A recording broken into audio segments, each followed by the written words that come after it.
All right, welcome everyone. So today I am here with Apologetics Squared, and we're going to be talking about the fine-tuning argument. So we did originally have this scheduled for last week, but there were some scheduling miscommunications, and so we had to reschedule. But never fear, because we did get it to happen. So welcome, Apologetics Squared, and tell us a little bit about yourself. Oh, thank you. Yeah, the scheduling error was all my fault, by the way. Just want to put that out there. Yeah, so I run a YouTube channel about apologetics, philosophy of religion. I'm a Christian. I generally make videos about apologetics topics that are more at medium to advanced, and I like to cover more niche arguments, and I like to make animated videos. So yeah, that's generally what you'll find on my channel. Like, I more niche stuff that you won't have heard of. So that's kind of what I try to cover on my channel. Yeah. Yeah, I recommend checking it out. I've seen some of your videos before, but I don't think I've responded to any on my channel, and perhaps I will in the future. Because I think there was, there's you did that psychophysical harmony bad apologetics episode. I got featured in that one, but there we go. Yeah, I don't think on your James Fedor channel. I think Yeah. this is. Oh wait, there was the other time I'm just remembering where I made a video on fine tuning with adherent apologetics, and you did a response video to that. So, but this is the first time like I'm live with you talking to you. Yeah. Well, it's always good to have people on to actually interact with, and so I always invite my people whose work I feature to chat if they're interested. And so I was glad that you accepted the invitation. Thank you. All right, so let's get into it then. So just as a bit of background, so I produced an edited video, I don't know, a couple of months ago about the fine-tuning argument, and Apologetics Squared did a response video to that. And because I don't like iterated response videos, I invited him on to chat about it, and so that's what we'll do here. But I mean, we won't necessarily restrict ourselves to an exact dissection of those videos. We'll talk about the topic more broadly, though. Hopefully, we will address some of the points raised there. So to get started, I sort of have divided up the issue into a few different sort of subcategories.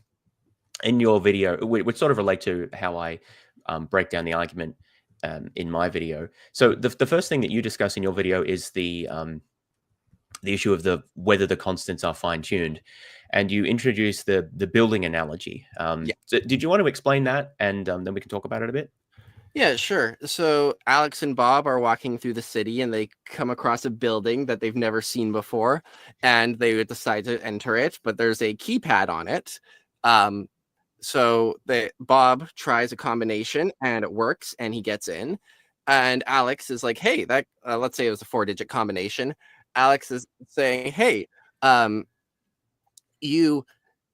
was like a prior probability of 1 in 10,000 to get the code right on the first try. So I think you had prior knowledge or something of the code.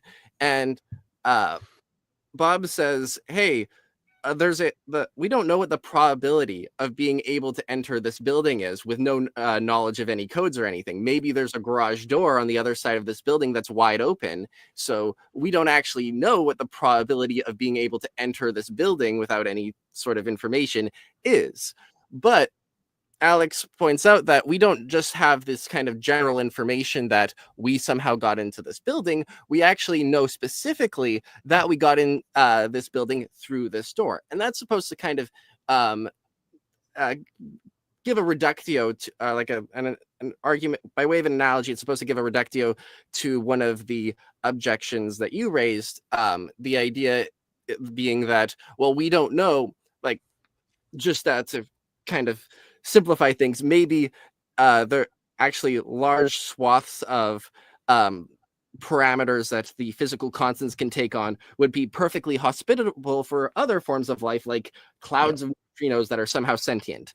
So we don't actually know this general claim that life exists. We don't know its prior probability.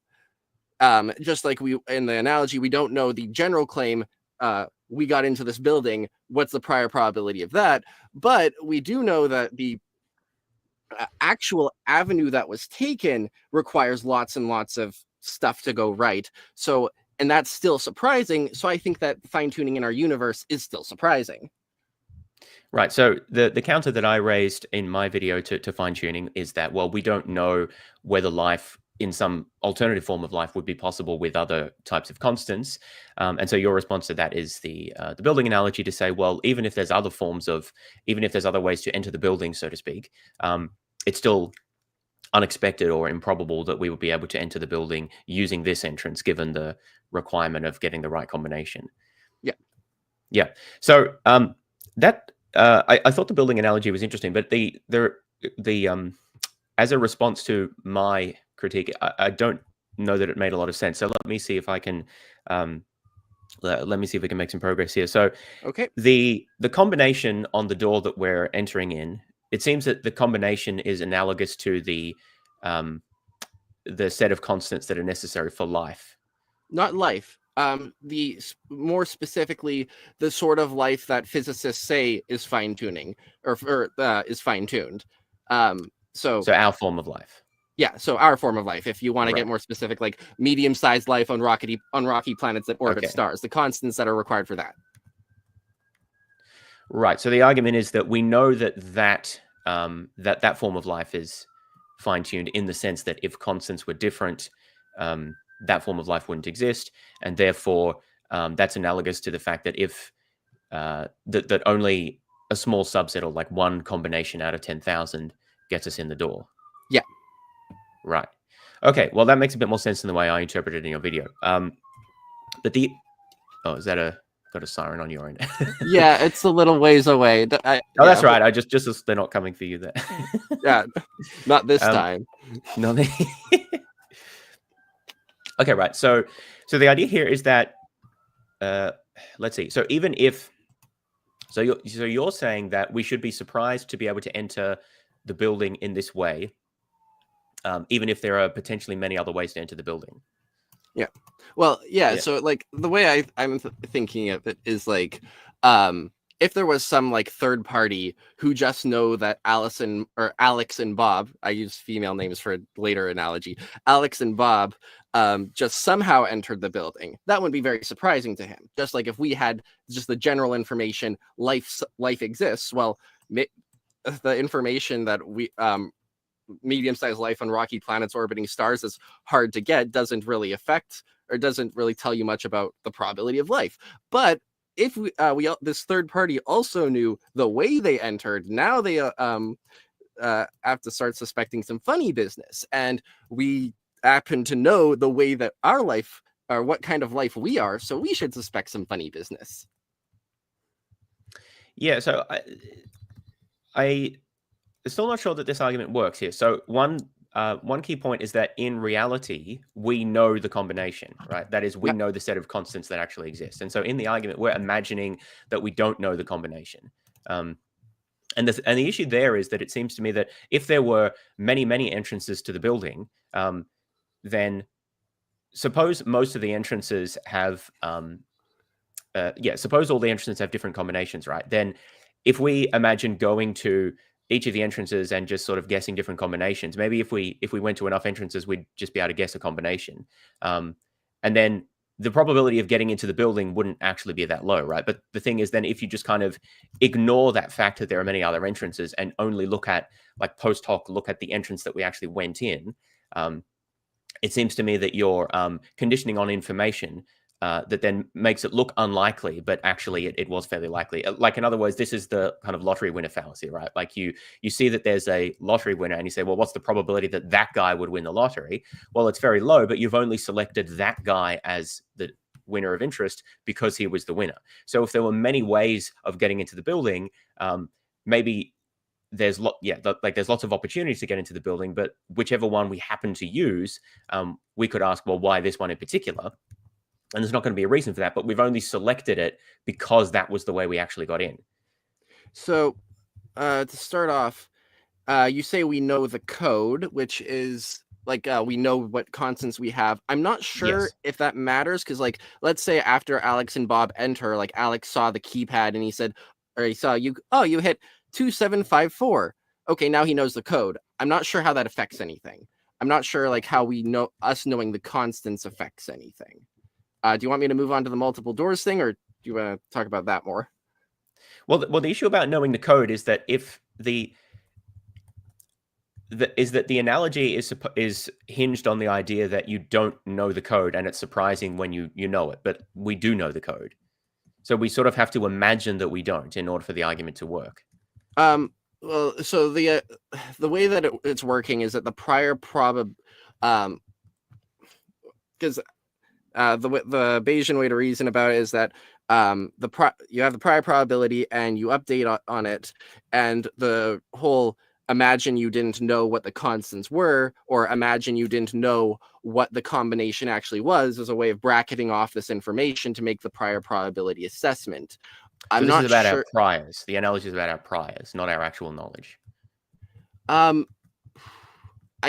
Because if that's the case, then we can't know which entry we've gone in, right? So, okay, let me put it this way. So there's this kind of this slight disanalogy in that we know, but that in the analogy, they're outside the door, and then they can reason about the scenario, and then they can enter it. For us, we're already inside the building. We've already been carried through by being alive, and so that's why whenever the apologists talk about the fine tuning, that they're going to have to talk about like imagining you not knowing the constants and stuff like that. I don't actually think that whether or not you know the code beforehand actually plays into it at all. It's just the well, it just seems to me that you're saying that we know the code for a specific door, but then we should also be surprised that we got in through that door, and that just doesn't seem to make sense to me. Well, of course we got in through the door, the code of which we know, like, because that's the one that we use. Well, there's no a priori reason why we wouldn't have known that code. Of course, we might have known the code to a different door, but we already know which door we went through. Okay, so I guess in the analogy here, not going through a door is a universe existing which is not fine-tuned, so there wouldn't be any agents to observe it, right? So yes, exactly. Then it gets into the what is it called? Firing squad analogy, right? I get that reasoning is still valid. We could still say, hey, even though this is the only sort of world where we could exist to observe it, it's still surprising that we live in a world with all this improbable stuff went right. Yeah, I understand that. And so the idea of the analogy is that we're imagining ourselves to be prior to the existence of any universe and asking ourselves what we would expect to see. And the idea is that we would expect to see a non-fine-tuned universe. But the critique that I'm making is, well, we know that it's not likely that we would see a universe that supports our type of life, but we don't know that, or at least my argument is, we don't know that it would be unlikely to see any type of universe that supports fine-tuned life.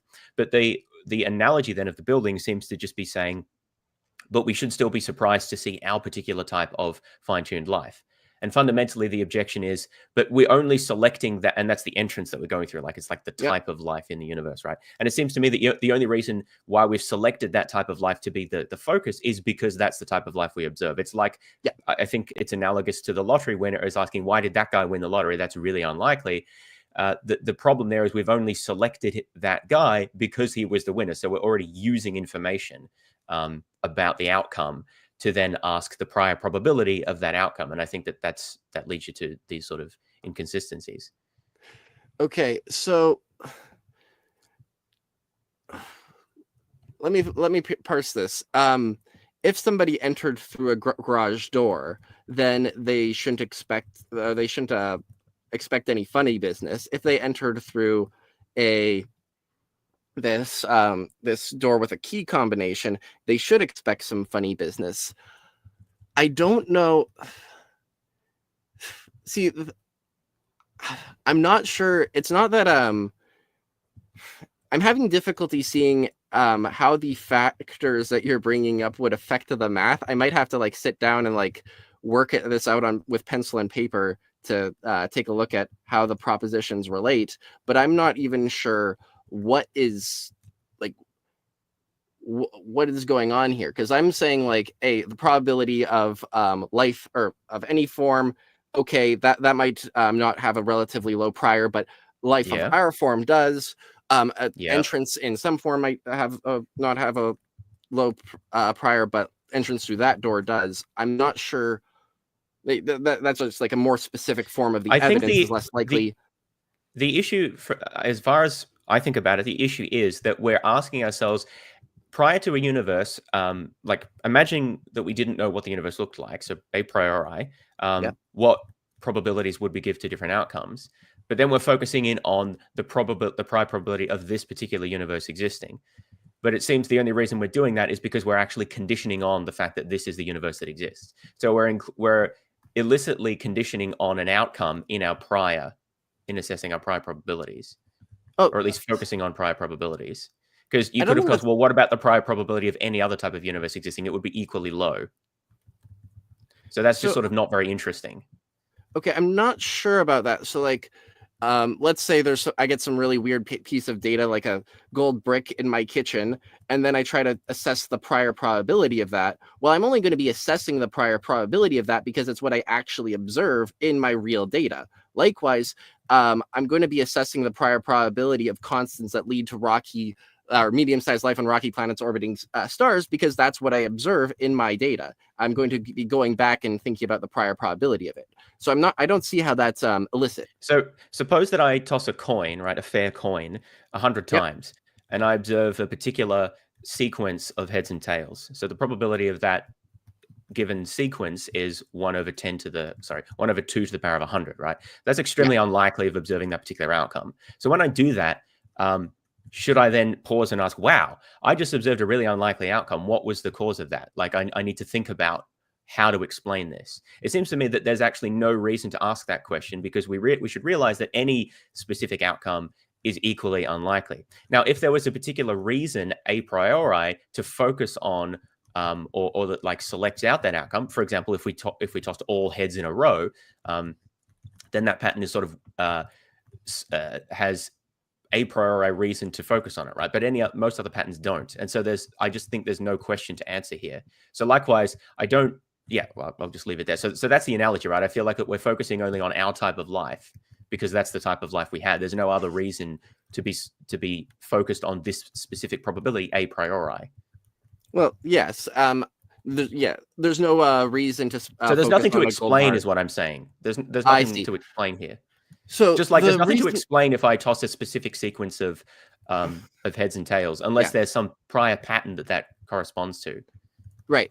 So what I'd say there is, the reason why that even though that there's a really improbable event and it doesn't cry out for explanation, the reason it doesn't cry out for explanation is that there isn't like one theory that predicts this particular outcome better than any other theory on offer. That's a good way to put it.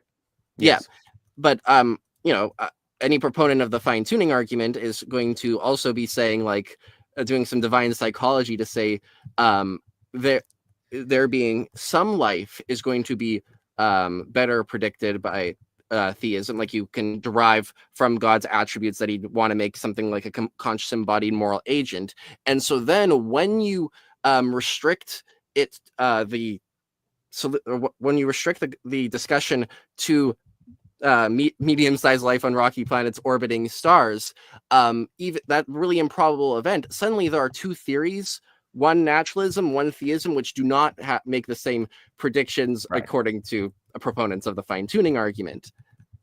So okay, yeah. So I think that is where we're going to go in the terms of discussion and end up talking a lot about divine psychology. So yes, why don't we leave the building analogy then? Also, just looking at chat, I'm not sure that a lot of people are following the discussion very precisely, but so the sort of what we ended up agreeing here is that ultimately it's still going to come down to comparing different theories about what they predict, and so we do need to talk about what you would predict under theism. Is that a fair summary? Yeah. Okay. So there is one other thing that I wanted to talk about before we get to that divine psychology and predicting God's actions, and that's alternate laws, or the possibility of alternate laws. Sure. We don't necessarily have to spend too long on this, but I thought it was, because we both mentioned in our videos, it was worthy of bringing up. So basically, in my video, I argue that the fine-tuning argument is limited or weakened by the fact that it takes the laws of physics as given, but it then takes the. Let me rephrase that.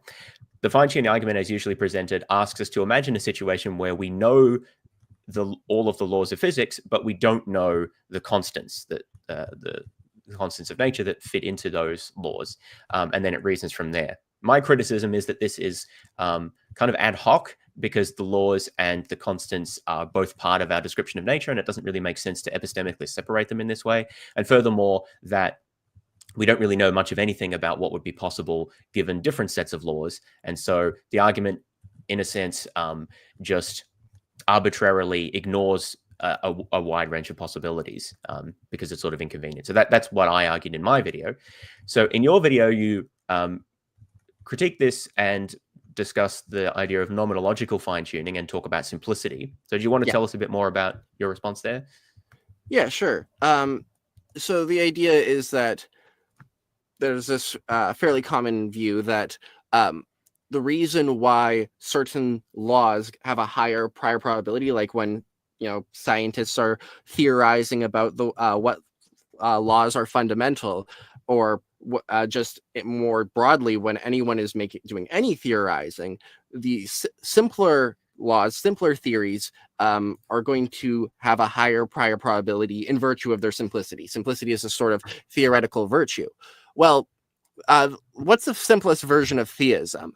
Well, presumably one where like God is perfect and you don't need to describe anything beyond that. Or so there's some different schools of thought on how to get into that. But the way I would answer that is you describe God as a perfect being and you don't add anything to that. You're done your explanation of what God is. He's a perfect being. Leave it there. That's pretty simple.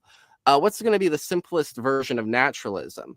Well, presumably it would be one where just nothing exists, because, well, that would be incredibly simple. There would be nothing to describe. So at the end of the day, what the simplest version of theism predicts is a world with a perfect being, and from there you can draw out all sorts of cool stuff, like God would probably create a universe and fill it with minds. But on naturalism, what you would predict most strongly is just a universe with nothing. That's a gist. Yeah, and so how does that relate to the possibility of alternate laws of physics? The idea, as I understand it, is that naturalism faces the difficulty of explaining why we have laws that are as complex as they are, but not more complex. Because of this preference for simplicity. Yeah. So usually, since we bracket discussions about laws implicitly in these fine-tuning contexts, this piece of evidence is considered like not relevant. But if we're going to start talking about alternate laws, okay, we have to talk about the distribution of like what laws we'd expect given theism and what distribution of laws we'd expect given naturalism. And we can imagine a bunch of laws that are simpler than the ones we currently have. Like maybe all particles just move in a particular direction at a particular speed, and that's the only laws of physics. Literally nothing else happens. There's just particles all moving in one direction, or all particles just spin in a circle of a constant size, and there's spin in a little circle. And so then we could imagine like these plethora of laws that are going to be far simpler than our own. And if we give when divvying up prior probabilities, we give more weights to simpler laws, then on the naturalism side of the probability space, it's going to be dominated by these really, really simple laws, like nothing happens or everything just moves in one direction. Right. So basically what's happening here, as I understand it, is I am saying, as a fine-tuning skeptic, I'm saying, hey, you can't just ignore the possibility of other laws. And your response as a fine-tuning proponent is saying, well, if we consider the possibility of other laws, that actually makes the case worse for naturalism because it seems the laws are fine-tuned as well, right? Yeah. Yeah, okay. So let's talk about that briefly. I think, we could probably spend a long time on this. And I need to think about it a bit more as well, this idea of simplicity. But I think that there's some interesting issues here. So there's a couple of points. I talked about this with Matthew Adelstein as well when we discussed fine-tuning. So people are interested, you could check out that discussion. So one issue I have here is the notion of simplicity and how that's conceptualized.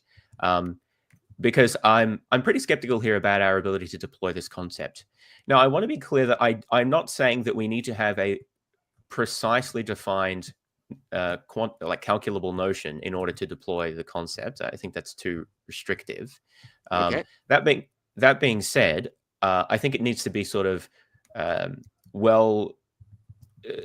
concept needs to be clear enough to be able to deploy it in this sort of usage. And I'm just not sure that it is. In particular,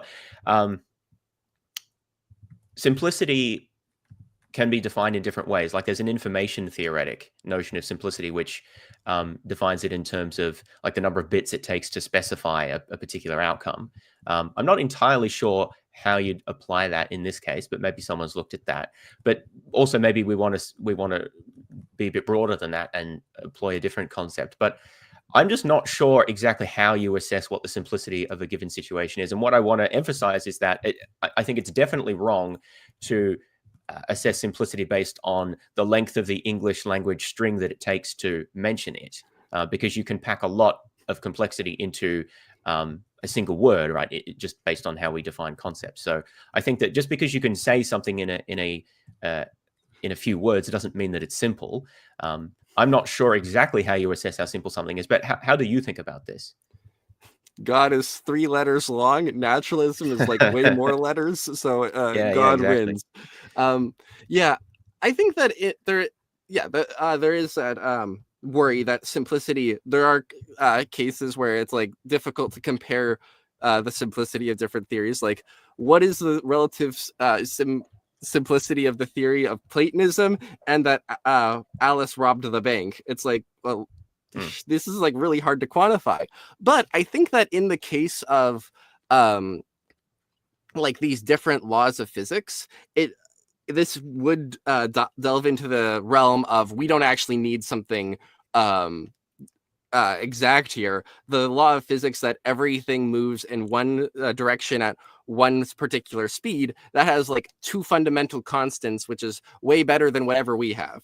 And so this is so you could potentially measure the laws of the complexity of laws by the number of free parameters they have. I think that that's a plausible alternative there. And so I agree that there are going to be some laws that are simpler than others. I'm not making that claim. I'm not sure that we can give a global measure of simplicity.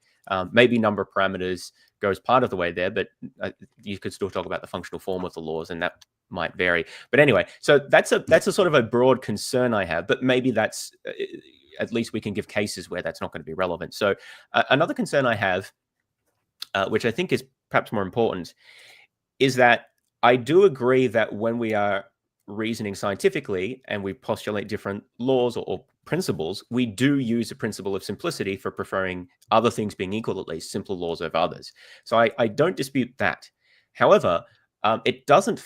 So the fact that there is a preference to simplicity is not disputed. We both agree with that. But it doesn't follow from that any particular magnitude of that preference or functional form of that preference exists, right? So it's an open question as to how much that preference for simplicity will weigh in relative to other explanatory factors. And so this is where I disagree that we would think that the most simple universe would necessarily be the most likely a priori. And in particular, when we balance the simplicity out against the number of different types of laws that exist as you increase the complexity, basically because one of the key aspects of complexity is that there's sort of more to specify, there's more stuff going on, and so there's more different combinations, there's more things that can happen. So there's fewer universes that are very simple and more possible universes that are more complicated because there's more different things that can vary in them. So there's actually a trade-off here, right? Simpler universes are more likely because they're more simple, but complex universes are more likely because there are more of them. Yeah. And so it's not sort of obvious how you trade that off. And in particular, you could trade them off in a way such that we may actually be indifferent as to what level of simplicity we would find. Like we may have a uniform sort of prior distribution across that. I'm not saying I know what our expectation should be. I'm just saying I don't think we can say that we would expect a very simple universe under naturalism. Yeah, I have 2 points, and I'll try to say them before I forget the other one. The first one is that seems to run into like a Goldilocks problem, because like an alternate way you could run this argument is you could throw out simplicity considerations and say like, hey, think about how many more complicated laws exist. Like in our in the most mathematically compressed way possible, it still takes like a Googleplex symbols to describe the fundamental laws of physics. And so then most laws of physics by like gajillions and gajillions are way more complicated than ours, so they like just dominate the probability space. So it seems that like if you're a naturalist, you actually are in this sort of Goldilocks scenario where you need them to bat the quantity of the complex laws and the preference for simplicity to balance out exactly in the middle at our universe. Well, so yeah, but I'm not sure. Well, maybe this comes back to the point that we discussed earlier, but I'm not sure that our universe is in any particular Goldilocks zone, unless you're talking about for the existence of life. Is that what you mean? No, super complex laws. Like I'm imagining like a law where or like a universe which is so chaotic that if you were to try and describe it mathematically and like compress what's going on there in the shortest description possible, it'd still take a Googleplex symbols. So those universes are going to be, well, there's going to be like a Googleplex of them, right? For every universe that can be described with one symbol. So I'm saying that like there technically, I don't know, I don't think life could easily exist in such a chaotic universe like that, because it's just chaos. Or well, the fact that there are many laws doesn't mean that it's chaotic, right? I mean, that's a particular assumption. I guess I would say, sorry, go ahead. I'll veer it off into this. Here's a bunch of variations of our universe. Like one is our laws of physics up until time t, and then everything just falls apart. Gravity stops working. Everything just flies apart. There's going to be a lot more universes like that than ours, because there's a lot of the time t parameter. Then you could also have it, physics starts up again at some other time t. And, there's a whole bunch of variations on our laws of physics, like innumerable variations just on our physics alone that end up like killing everything. Well, so this is like the group paradox, right? Where we ask about situations where like the color, what is it? The color green changes to red after a certain period of time or something like that. I forget exactly how it goes, but yeah, it's asking us to think about the notion of simplicity and why we prefer certain types of laws to others. We don't expect sort of arbitrary changes at certain points of time in the way things work. So why is that? Real quick, that was my other point. You were saying we don't really know, like it's not clear how much weight we should give to simplicity. Well, there are a bunch of philosophers who have been concerned over the years of the existence of philosophy about how we justify induction. How to did I lose you? No, I'm still here. Can you hear me? Okay. Yeah, okay. Yeah. Your screen just went black for a second on my that's weird. Okay, sorry. Okay, so yes, philosophers have said, you know what? Hey, the simplicity thing can help. The theories that are like more in line with induction are usually more simple, and theories that are out of line with induction are usually less simple. So we're going to give the weight to these theories based on simplicity. And so then it would turn out that if this is right, if those philosophers are right that induction works because simplicity considerations are correct.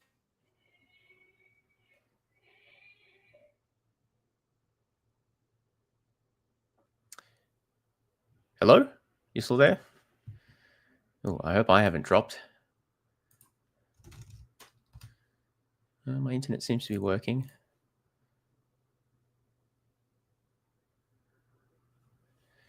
Chat, can you still hear me? Because I can't hear Apologetics Squared. Okay, it's A squared. Well, I'll assume... Oh, wait. He's appeared in a different form. Hello? Oh, that's weird. Well, there's two of you now, which seems appropriate because you're Apologetics Squared, right? So I was just saying that if simplicity does account for induction like these philosophers think, then it seems that simplicity has to be fairly weighty if it's justifying induction, and we're really confident that induction works.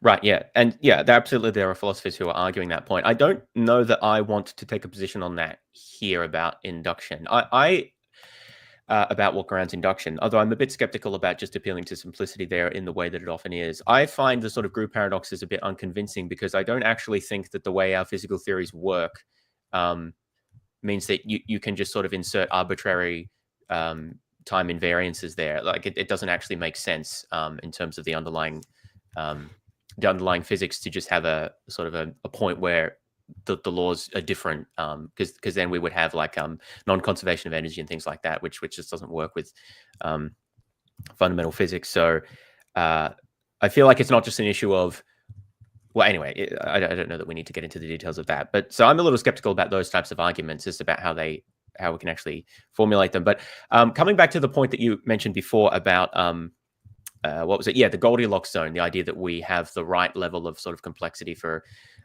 complex life to exist. If it was too simple, we wouldn't be able to support complex life, and it was more, if the laws were more complex, then it would be chaotic. Well, this is going to come back to the critique that I levied against the idea that the constants are fine-tuned, is that I don't think we really have much of a clue what would be possible with different laws of physics. Now, it is true that you can think of certain laws of physics which would be sufficiently complex or perhaps sufficiently chaotic that life wouldn't be possible in them. So yes, there are extreme cases you can think of. So I'm not saying any possible set of laws would enable life to exist.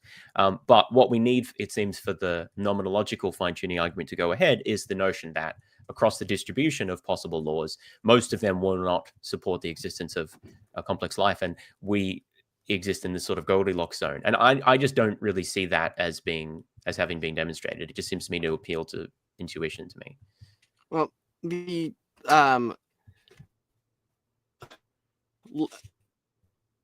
I think condition for life somehow. You're cutting out again, I'm afraid. I think your internet might be unstable. I don't know if there's anything you can do on your end about that. I'm also not sure if you can hear me. That's always a paradox of telling people that you can't hear them, is that they probably can't hear you. I'll assume he'll come back in a second. Maybe we'll duplicate him again. So I'll just have a bit of a look at chat while we're going. Let's see. Crazy Dove says, I think A squared has a point, but I'm not sure how a God who wants to create a complex universe is simpler theory than naturalism. Well, we will get to that because we're moving towards talking about God and divine psychology and simplicity and things like that. I think we'll probably move to that very shortly. I did just want to talk a bit about the different laws aspect. But yeah, a good part of his and my videos are do involve discussing what we would expect God to do and his motivations and characteristics and so forth. So we will be moving in that direction. Looks like Satan is doing his work. Well, would Satan be targeting Apologetics Squared or me, right? I'm not entirely clear. You wrote Hello, can you hear me? There's for real this time in the title of the video. Well, we have talked a bit at least. Yeah, there we go. Yeah. Okay, so yeah, did you have, I think, yeah, feel free to respond about the laws thing, and then I think we might move to the next topic. Sure. Yeah, right. I was just saying that it seems like there has to be some continuity between like one state to the next for life to exist, like over the course of time. If there's no like continuity, but like the most complex laws are going to be ones where there isn't any sort of continuity, because it's the more complex laws, the ones that are harder to compress informationally, are the ones where there is less relation between past and future states. Yeah, I think there is something to that. But yeah, that it's I think it's difficult to make these judgments. But I think that's a fair enough point. Let's move on then, if you're okay with it, to the final sort of area of discussion, which is, in my view, the most interesting. And this is sort of what we would expect under the hypothesis of theism and divine psychology and things like that. So in my video, I argued that irrespective of whether we agree that the universe is fine-tuned in some sense for the existence of life, which is what we've been talking about so far, irrespective of that, theism doesn't have a good explanation for this. And so my argument was essentially that we don't have, at least a priori, prior to making any assumptions, we don't have any good reasonable expectations about what God would be likely to do or would want to do, whether he would create life at all or what type of life he would create, and what those universes would look like. And so my argument was effectively that you have to kind of fine tune God by making a lot of assumptions in your priors about what God would be likely to do, and what you end up with is more fine tuning, was my argument, than the naturalist has. So do you want to talk a bit about what your response to that is, and then we can delve into the details? Sure. And I think the way I want to respond to this is first by giving my epistemology, and like, which I know you won't be able to accept, but yeah, that's fine. Finding ways to modify it. So I'm an axiological realist. I think I can like perceive true facts about what's good and bad in the world. And so then this perception of properties of goodness and badness have the sort of same epistemic status as perceiving other properties of the world. Like I perceive that the wool blanket is scratchy or something. And so when I define theism, the definition is very simple and not fine-tuned a lot. It's just there is a perfect being. And then this perception of what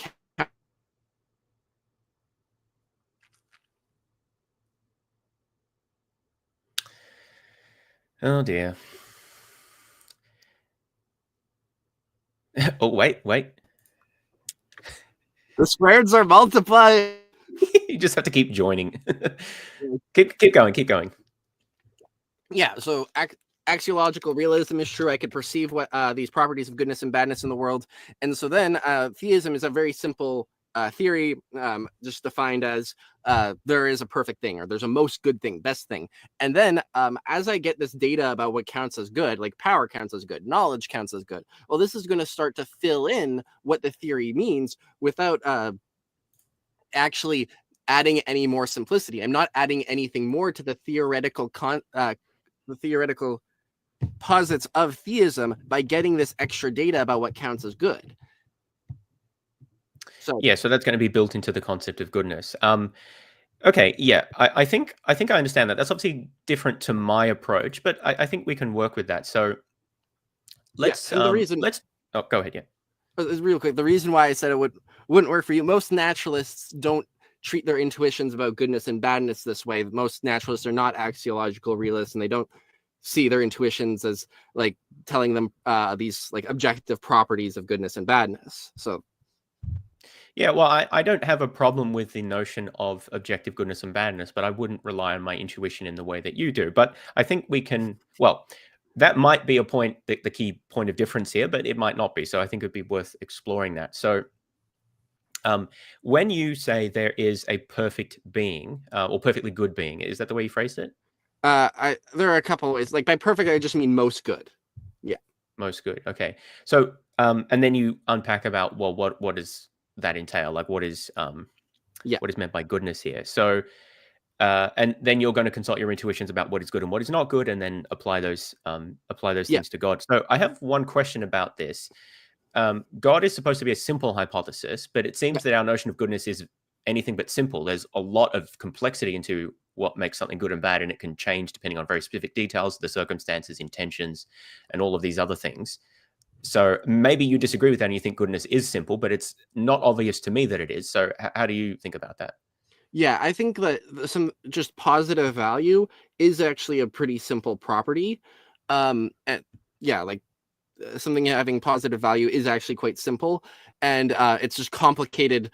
The rules as to when or not something is or is not complicated, or the rules as to when something is or is not good, that might be complicated. But like when I say I don't know, love is good, I'm not saying that I don't think good is actually a complicated property there. It's not like it's saying love is the dihedral group of order 8. It's like that's a complicated property there, but good is not a complicated property. I think it's actually fundamental and irreducible. I don't think you could reduce good into component parts. It's a property of other things. Well, it seems to be kind of an empty property, right? I mean, when you say something is, I'm a bit confused here about what's doing the conceptual work here, because when you say that there is a perfectly good being, it seems like you're saying something that you're saying something positive and sort of meaningful about that being, but then you're also sort of saying that, well, it's not really saying much. Yeah, it's well, okay. What is it saying? So here's a thought experiment. You have the sort of a priori being who has never had any a posteriori information, exists in a frictionless vacuum, all that stuff. The sort of I know in other contexts you've decried like the informativeness of this sort of hypothetical. Yeah, well, we'll see where it nobody goes, from yeah. nowhere. But yeah, we'll just roll for it for the sake of argument. This nobody from nowhere says that there's a perfect being. Well, the perfect sorry, reading the screen. If we had this nobody from nowhere, yeah, they wouldn't be able to know that God is powerful, knowledgeable, or any of that sort of stuff until they consulted their intuitions. And then their intuitions would tell them that, being knowledgeable makes something good.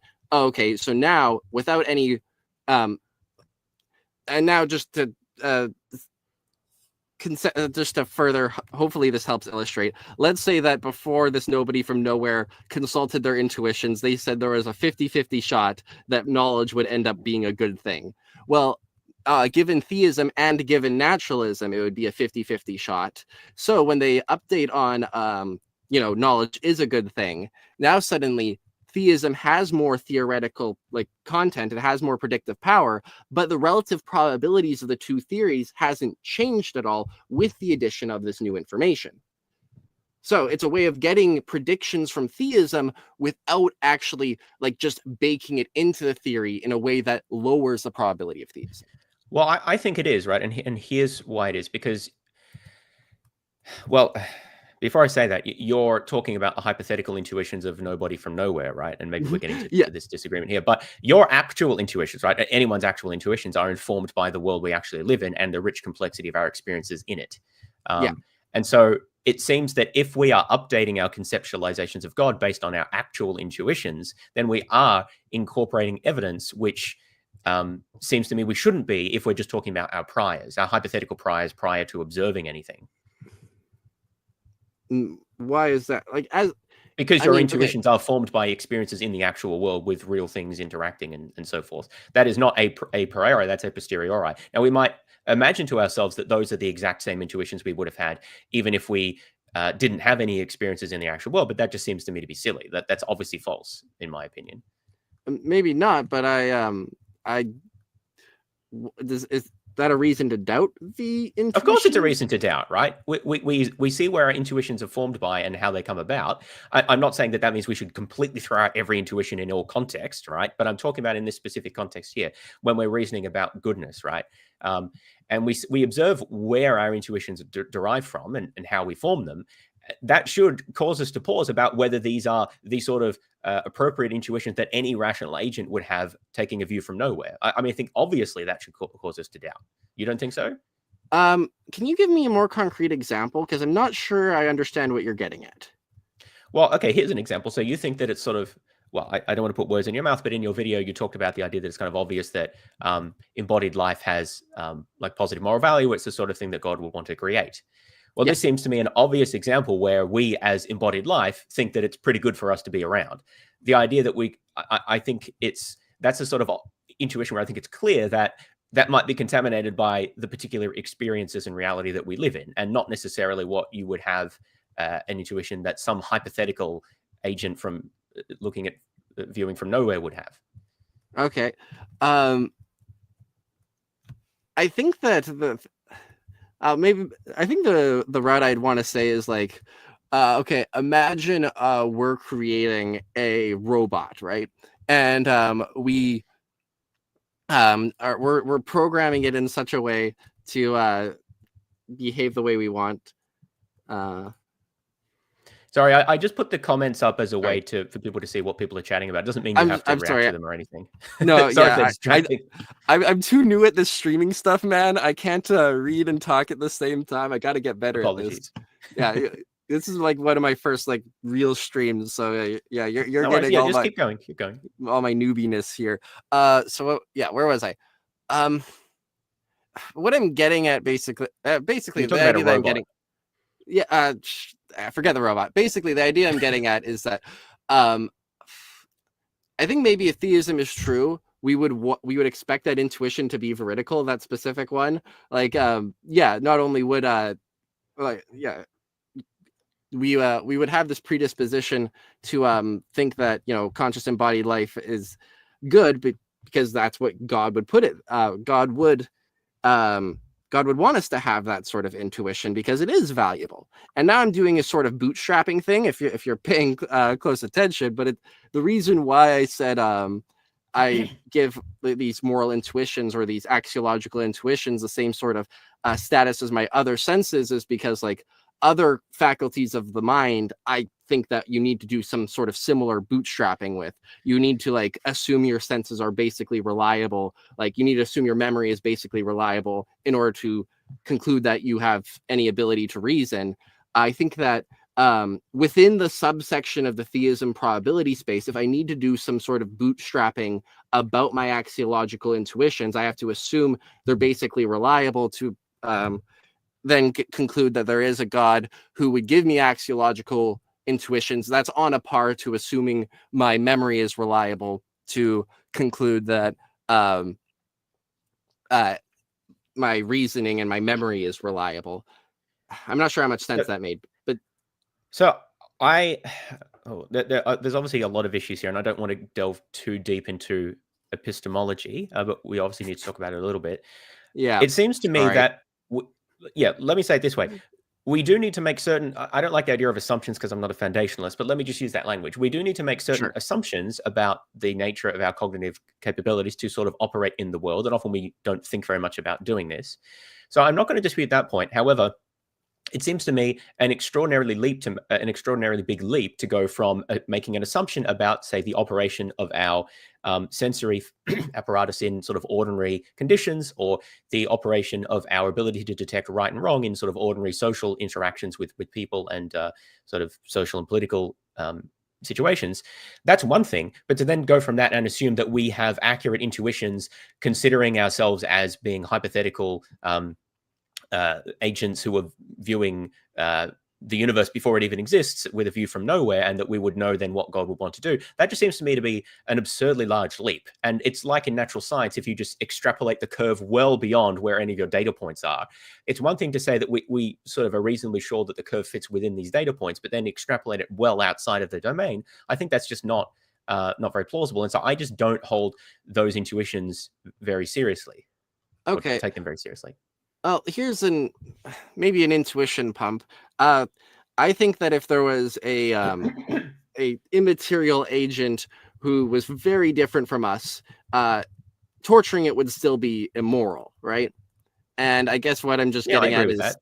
Yeah, but so I wouldn't say that I'm relying just on intuition there. I would give further reasons as to why I think that that's the case. But I think that all the reasons that you'll give, I mean, they'll have to like be grounded eventually in something that's intuition based. So maybe I'm not going to put everything on intuition. I'll put it on theoretical reasoning about intuition.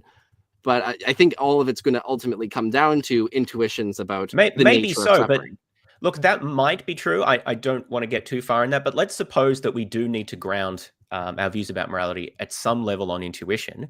Again, without really defining what that is, because that could take us a long time as well. But I feel like there's a huge difference here. Suppose that I rely on intuition to justify a few very basic moral axioms, let's say, and then I reason about that and appeal to certain empirical results and whatever to get further and further afield from that. That's different from then just taking the intuition and applying it across the board. Like the reasoning, the steps of the reasoning kind of matter, is what I'm saying. It's not just, oh, I have this intuition and therefore I'm going to extrapolate that everywhere. It's what you do with it and the reasoning steps. So I guess maybe we could talk about that in more detail as to how you apply those intuitions in the case of God. Maybe that would be helpful. Okay, yeah, and I'd agree with that. You have to do some theorizing about it, but yeah, you can't just say like, and I would also I want to say I would grant your point to some things, like for like, let's say, I don't know, I really like chocolate, so that affects my view. So I think that God must also like chocolate because chocolate's just so awesome. It's like, well, no, that's probably just something that environmental, but I think there are these more general things like torturing people is bad, acquiring knowledge is good, beauty, justice, like these things more general. Yeah, but Okay, so do we want to move let's on? take those points. Yeah, so let's move on then and talk Okay. about sort of the more specifics as to how we apply that reasoning. So I think the outcome of that discussion, just to summarize, is that I'm more skeptical about this sort of intuition-based reasoning than you are, but we both acknowledge that we can do at least something with intuitions. And so Yeah. we'll sort of, but the reasoning matters as well, that you can't just extrapolate any arbitrary intuition. So let's try to talk about how to apply that reasoning in the case of what we would expect God to do. So why don't we start with talking about the point about whether we would expect God to create anything at all or not. Because in my video, I raised this question, why would God create anything? And you said that it's obvious that he would want to create things because he's good. So tell us more about how you think about that. Oh, yeah, it's not very long or complicated. I think that a being who creates good stuff is better than a being who doesn't create good stuff. So we would predict if, by positing a perfect being, I think that we'd predict that, yeah, God would make other good stuff. That's it. So I understand God to be, and no, you haven't. Okay, I don't know if you've said this explicitly, but I understand God to be the greatest possible being. Yes. So how is it possible for the greatest possible being to create additional good things? Because it seems that then he's created a circumstance that's better than him. Yeah, so than himself. Let me put it this way. Hopefully this will be clarifying instead of obfuscating. Let's imagine we have two variables, right? The goodness of God and the goodness of just reality, okay? And theism says that the goodness of God, that variable, is maxed out. Now, am I saying that thereby this other variable, the goodness of reality, is also maxed out? I don't think so. I think like the goodness of a universe plus the goodness of God is still going to be better than the goodness of the goodness of a universe plus the goodness of God, though, is going to be greater than just the goodness of God on its own. So we seem to be thinking about goodness as a property of states of affairs that's ordinal, so that you can order them in terms of greater and less than. Yeah. But what we're saying there is that as a state of affairs, God is not the greatest conceivable state of affairs. There are better states of affairs than God. That's God plus other stuff. Yeah, I mean, God has the greatest good, like the best state of affairs that one being could have. But I mean, you could always have more value just by adding like one happy squirrel, right? That always will that's always going to be a bit better. Right, but then God, it seems, is clearly not the greatest conceivable being, because I can just conceive of a being that has those additional aspects as components of him. If that's difficult to understand, imagine panentheism, or perhaps imagine instead of a trinity, God consists of like an infinity of beings that all kind of interact together, including the squirrel and whatever else you can imagine. Like I can just extend the notion of what God as a being is, incorporate all these other good elements, and then I've got a better being than the initial conception of God. I mean, then I think I might like I think my response there would just be like, well, we need to get clear on what a being is. Why can you have three persons in a trinity, but not three persons in a squirrel? Like, I don't understand the problem there. I mean, I think you can have three persons in a squirrel. Right. Well, then that's better than the three persons. Better than the squirrel's happy or whatever. Sorry. Sorry, no, I'm saying that the triune notion of the Christian God is just clearly not the greatest conceivable being by what you're saying. Okay, why? Well, add a squirrel and it makes it better, according to what you've said. Oh, okay. Okay, I see what you're saying. So I don't think that I'm not sure if So let me put it this way. We need to get clear on what we're counting as one thing, because like yeah. Well, how do you conceptualize that? Because that seems to be doing a lot of work here. Yeah, one thing. So I actually did. I have like this gets into my like mereology and how I count stuff up. I think that there are substances with tropes attached to them, and so then that's what I would say is one thing, and then God is going to be this sort of being with infinite tropes corresponding to like mental states. I think like mental properties are tropes, and so then God is this one substance with as many or with which has so many value conferring mental tropes that he couldn't be any better. And this is like I can't. This is getting into like the very edge of my thinking, because like, when you're developing your theology and your worldview, stuff about substances and tropes is pretty far down the list. But I have a theory. That's my theory about how you count things and count beings. Yeah, that's fine. So if we're going to add substances, then that would count as a separate entity, according to your theory. But I haven't said that we need to add substances, right? Just imagine having additional tropes corresponding to, I don't know, squirrel tropes or squirrel consciousness tropes or whatever it is that are the tropes that a squirrel substance would have, or however you theorize that. Or, I mean, it doesn't have to be a squirrel. It could be a whole universe that is part of God's. He has those tropes corresponding to what a universe would have. Again, panentheism is one conceptualization of that. So like, it just seems to me that you can just add extra stuff that you think is good to God, whether you think of that as properties or tropes or something else. And so if they can exist, why can't they exist as part of God? Yeah. So this gets into another really this is like edge of my thoughts sort of thing, but this idea of so how familiar are you with set theory? Somewhat. Okay. So what are you going to say about it? Well, Cantor had this idea of like some property, absolute infinity, which is not quantifiable by set theory. It's like the idea of this hierarchy of the sets themselves, and like this sort of infinity that's greater than all infinities. And I think it is actually a coherent concept, but it's really, this gets the discussion really far afield. And so once God has like the quantity of tropes occupying his mind, or like attached to the substance that's value conferring, once the cardinality is absolute infinity, well, then you can't improve upon it. And I think that God, and to further flesh this out, I think that there is a universe, like God has created lots of universes with lots of value conferring properties, and he's created an absolute infinity of those universes as well. So yeah, this is getting pretty. There are an infinite number of universes that God has created. Yes, I am a Christian who believes in a multiverse. Yeah, that's cool, right? Huh? Yeah, well, I have some questions about that. So let's maybe put the trope theory and God's nature aside for the moment, because it is tricky to think about. But I've articulated some of my concerns there. But let's talk about it, because that is another criticism or potential issue that I have raised with others, is that it seems that if you think that God would create, it's good for God to create good things, well, wouldn't he create an infinite number of good things, right? So you're affirming that. So one question I have, this is really just a question. This isn't even intended as a response. How do you understand the notion of Jesus's atoning sacrifice in this context? Does he atone for everything or just our universe?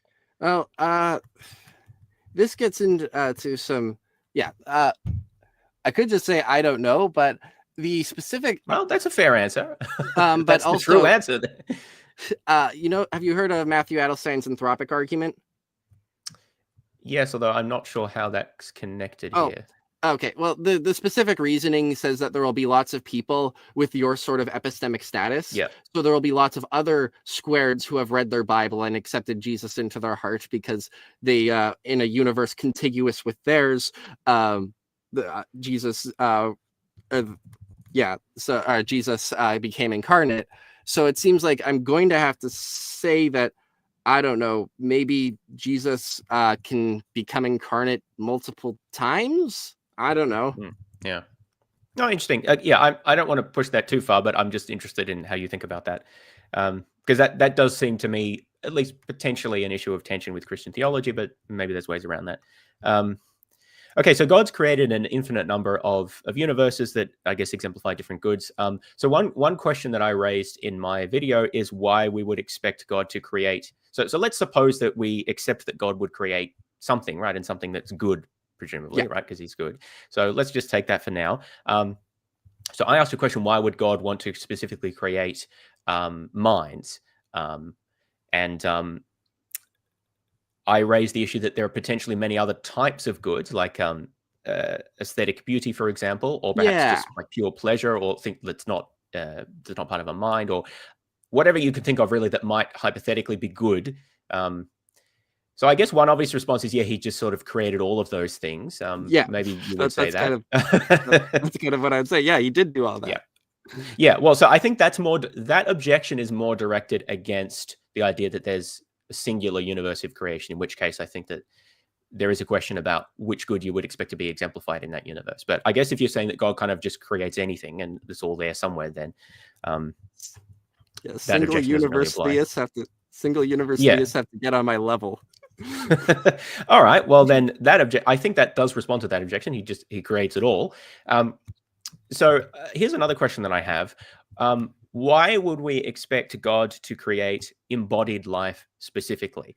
And I think that this gets to the heart of the matter, because the idea of the fine-tuning argument is that we expect God to create a universe that has laws which enable the existence of embodied life. Now, we have to be careful here, because your claim is that God creates kind of everything that's valuable or something like that.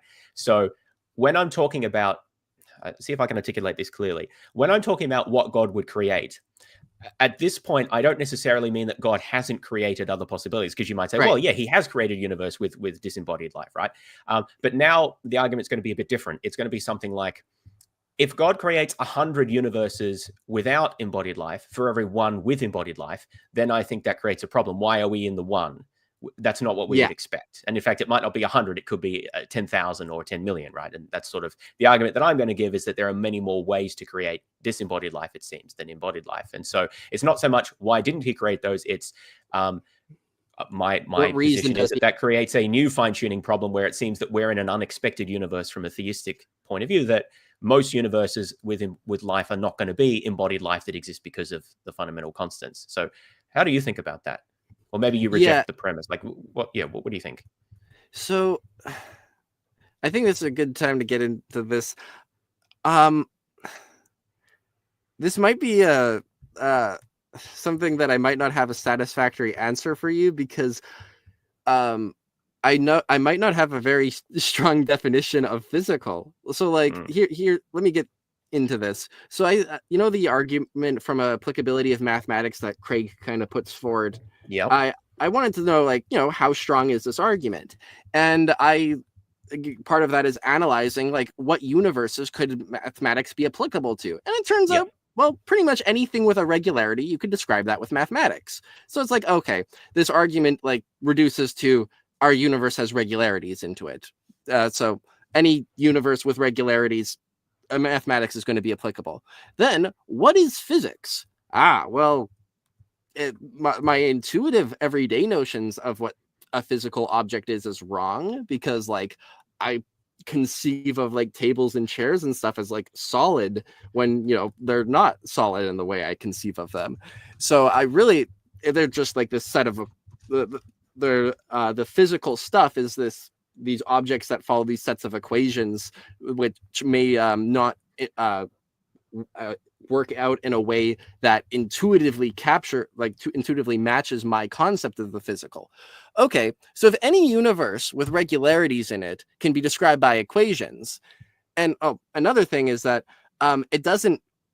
we imagine that a world with other equations would also count as physical. Like, it doesn't matter if Newtonian physics or Einstein or like general relativity ends up being true, like both of those count as physical. Okay, so then what counts as physical? Just any universe with a regularity in it? Well, okay, then it's not that difficult to explain at all why God made a physical universe, because, of course God would make a universe with regularities in it. Okay, that's an interesting response. So let me raise a few potential concerns here. I think you probably know what's coming. So is God physical? I could say that he isn't, because I could just say that all the tropes he instantiates are mental. But like, this is actually. But if there are regularities in God, which it sounds like there are, I mean, being regular maybe is a good virtue, or there's the fact that he acts consistent with his nature. Like, it seems there are going to be some regularities, right? So if we can describe those mathematically. My response here isn't so much as a counter. It's just like a admission that I'm not really sure how we're defining physical, so I can't begin to give an account of why God decided to create a physical world. Yeah, well, that's interesting. So maybe we can get around this by not relying on the notion of physical so Okay. much. I don't know if this is going to help, but it's because the assumption of fine tuning is actually more than just assuming that it's sort of physical, quote unquote.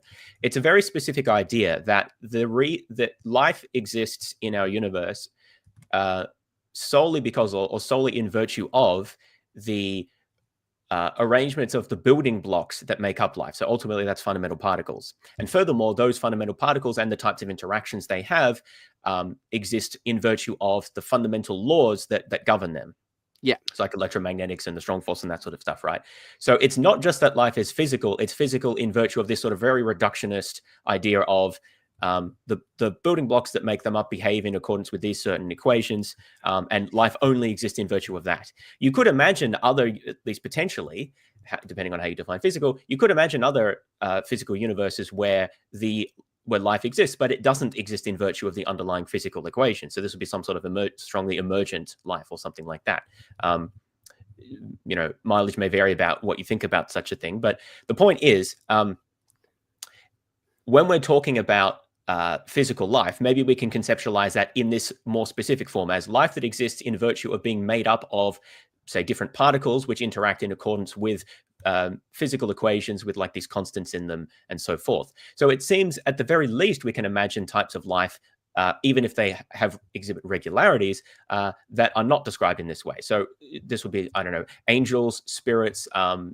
Cartesian dualism like proposes that there are mental entities that aren't comprised of like particular matter or something like that.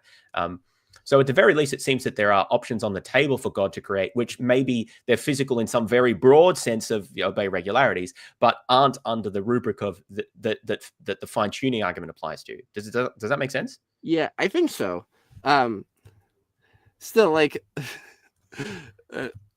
it's still a little difficult because, like, if a demon possesses somebody, does that mean the demon has a spatial location and also can it be non-physical and have a spatial location? Well, this is one of my criticisms of the notion here, right? So I agree. I think that's kind of nonsense, right? But that's going to. But the thing is that if you believe that God is a non-physical mind, then this is at least possible.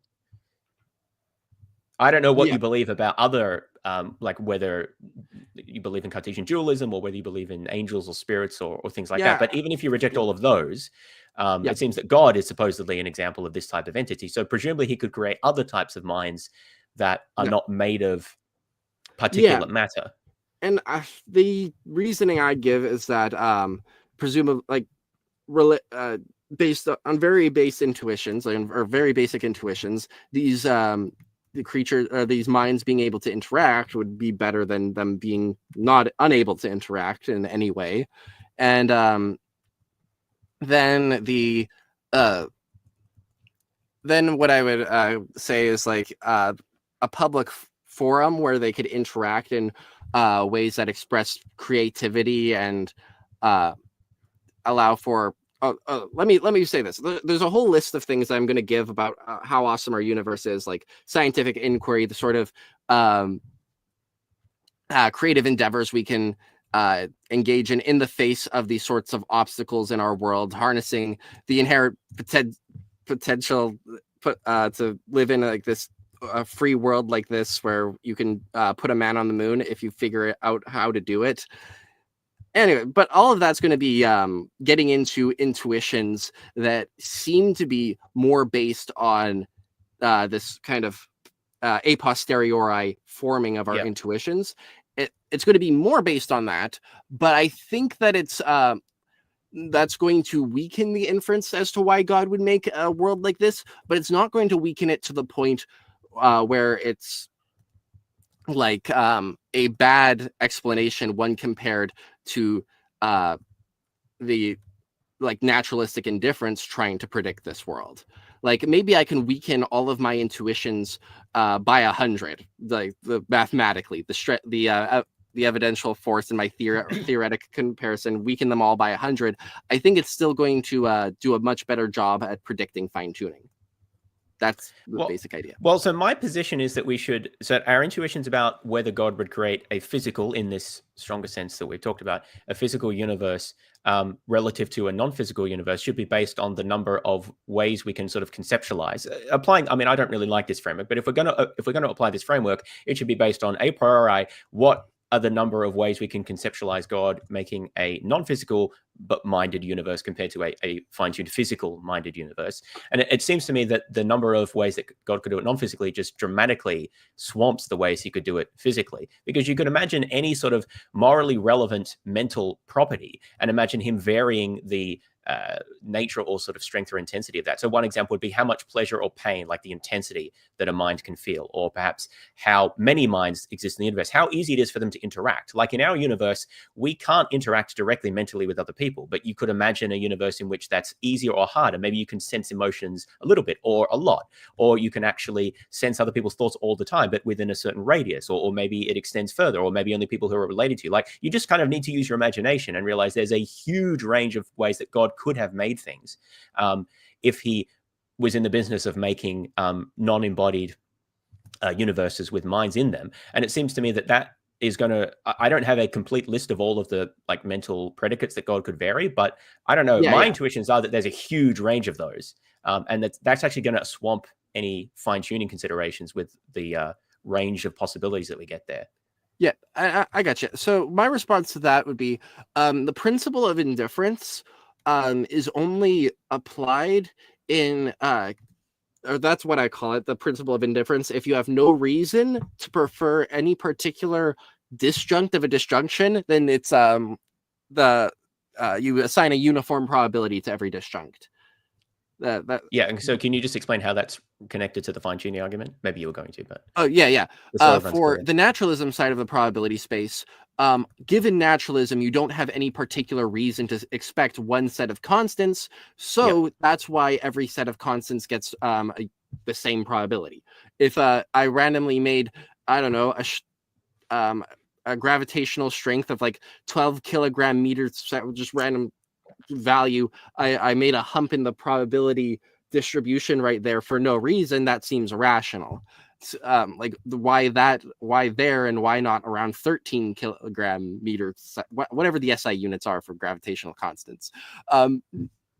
Right, so that's the kind of the motivation behind this principle of indifference, and it's what motivates it. But the thing is, with theism, there's like a sort of a lot of axiological stuff going on here. Like there are different values that can be worked out by having this sort of public forum type universe, as opposed to a universe where there aren't any such public forums. So I think that's where the dividing line is. With theism, it's not divided along the number of things, it's divided along the value of things. You mean the moral value, like how good it is? Is that what you mean? Yes. Although, but my point is, we don't know that a priori, that we can conceive of all these possibilities, and we're not sure what the value would be. Sorry, could you repeat that or say it in a different way? So suppose when I'm imagining, let's take something simple, the intensity with which we feel pleasure and pain, right? Yeah. It can be faint, it can be dull, it can be very intense, and you can imagine I think, very wide range of possibilities there. We have a particular universe that has certain values of those, let's say, and at least it seems a priori, God could have created a universe with any range of those intensities possible, and balance of pleasures and pain and things like that. Now, maybe there's and so the question would be, does God have a reason to morally prefer one of those over the others? And can we know that a priori is the other aspect? And it seems to me the answer is no, that at least the latter is no.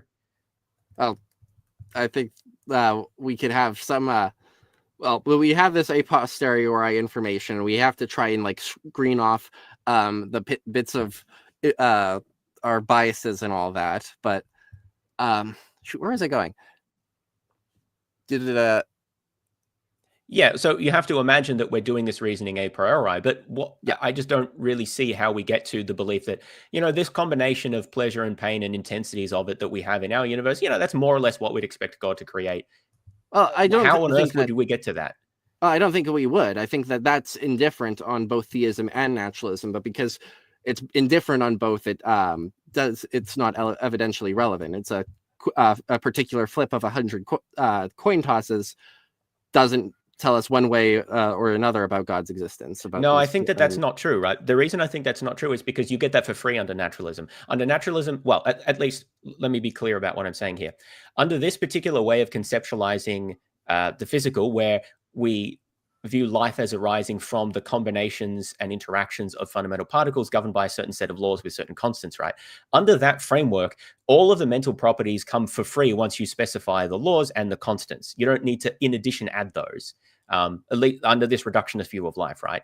So this is something that God needs to specify if he's making these sort of mental predicates or properties, like how intense pleasure and pain is. He needs to specify those if he's creating a non-physical universe, because they're not specified by the constants. But on a physical universe, they're specified by the constants. So there's not like extra fine-tuning that you need to do under in physical universes. But so this question of what are the number of possible non-physical universes that God would need to create, that's where this becomes relevant. And it's my argument is that's why it's very large. It doesn't change the number of physical universes God would create. That's simply given by the range of physical constants, right? So that's fixed. But what I'm saying is that the number of possible non-physical universes with minds in them, that is going to be increased the more of these mental aspects we consider. Okay, I want to make sure I'm understanding you, and I don't know if I am, but well, it does seem that just on naturalism, this a priori agent wouldn't be able to figure out like, oh yeah, the gravitational constant is, at least us, if we're imagining our a priori information, we would not be able to deduce with our a priori information that, oh yeah, because the gravitational constant is this and the strength of the weak nuclear force is that, pleasure is going to feel like this. Oh, absolutely. Yeah. I'm not saying that. So we don't actually. Yeah, go ahead. Sorry. We don't actually have any data that theism or naturalism better predicts to the with regards to the sort of random parameters of our mental faculties. Yeah, that's not what I'm saying. Let me try to explain it more clearly. So the fine-tuning argument says something like this. Under naturalism, so it says we observe that we exist in this universe that allows complex life to exist, right? Yeah. But a priori, there could have been any possible combination of the various constants, at least within a certain range. And so that results in a very, very many possible, like a priori possible universes. And so that's kind of our denominator. So the numerator is like the small range of constants that allow embodied life to exist. And the denominator is the huge number of possible universes that could have existed. And the result is like a low probability. Yeah. Simplifying a bit, but that's essentially the idea.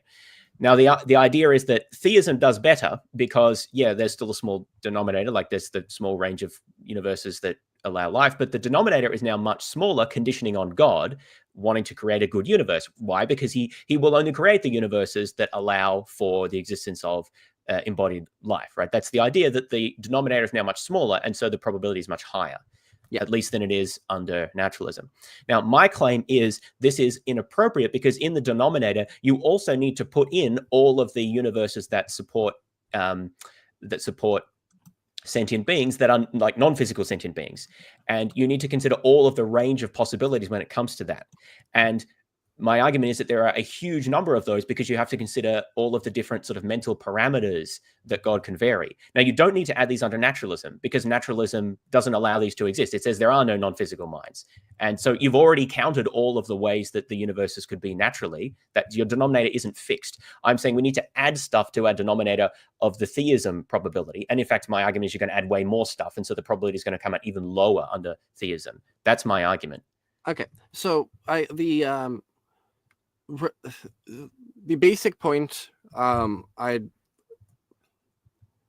I want to say this? Basically, the that picture of denominator, like you have a fraction and you're lumping stuff in the numerator and the denominator. Yeah, I show this in my video visually, so maybe if that helps, like you can. Yeah. I know what you're talking about.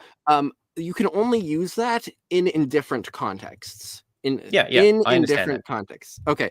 Yeah, and so with different things that exemplify different kinds of value, like our sort of life is we could subdivide it into the different kinds of life that exemplify different kinds of values. So you have type 1, which are embodied agents like us, and then type 2 is disembodied agents, and and so then you would subdivide type 2 agents based on all those properties that you're talking about. The subdividing goes on within the probability space of type 2 agents and theism. And but there's still going to be a sizable subsection of the probability space where God, based on the values of type 1 agents, makes type 1 agents. And Well, that might be true if you think that God has a strong preference for creating embodied life. Yeah. But it seems to me that his reasons that we're assuming are only moral reasons. And so, again, so I'm saying that if you consider the morally salient aspects of life, then you should construct the probability space on the basis of the range of the number of possibilities, like how intensely we can feel pleasure and pain as an example. And you shouldn't, the point of it is you can obviously get a higher probability for God creating embodied life if you have a strong reason why he should do that. But I'm saying that I don't think there is. And a more natural way of constructing these priors is to take a distribution across different morally salient variables, which is analogous to what is done in the naturalism case, where we take the probability distribution over physical constants. Yeah, this might be a minor point, but I don't just think God maximizes like moral value. I think that there's also other stuff like aesthetic value that God will inform God's reasons. Right. And I think moral value and aesthetic value come apart. So that's why I kind of try to talk value more in this general sense. I think, well, so is our universe one in which, because again, it can create multiple universes according to your theory, but is our universe one in which there's more moral value or more aesthetic value or something else? What would we whether expect? Or not different kinds of value are comparable, like you could put a less than greater than sign next to them, I'm not sure, because like I think under your theory it must be, because God is the greatest possible being. Well, if you can't compare different types of value, then there would be non-comparable beings. Well, you could say that on every non-comparable range, within the range, they are compatible. Like the Mona Lisa outranks a daisy, and so in every range, God is maximized. But within the ranges, you can't like compare. Giving 37 cents to charity to the beauty of one daisy. Okay, so there could be beings which are inferior to God on the comparable aspects of goodness, but have also other attributes that are non-comparable. Yeah, or like I think that's kind of problematic, but maybe I'm not sure I'm not sure that's exactly what I'm trying to get at. Yeah. Okay. Either. Okay. But this might be a far field of what we're getting at. Maybe it is, but. So I think coming back to the point about physical types of life. So if you have a strong enough reason to think that God would prefer to create physical embodied life, and again, I mean that in the specific sense of existing in virtue of the particulates that make it up as governed by laws of nature, like that specific way that fine-tuning conceptualizes it. If you have a strong enough reason to think that God would prefer those, then maybe the non-physical versions, even though there's very many, maybe they get down-weighted. But I just don't really see what that reason could be. And I feel like that the arguments that are typically given, like the idea that you've talked about a public, law-governed public forum. I don't really see why you couldn't have a law-governed public forum that was non-physical. Law-governed just means there are regularities, and public just means people can interact with it. So I talked about the idea of a simulation space or telepathy, like again, or just people have causal powers to interact which are not physically embodied. Like I don't see the fundamental problem here. Okay, so then this gets back into let's say it's a simulated space that we all share in common. Is that physical? Is it like the simulation is made up of bits of information? Are those bits constituting a physical thing now?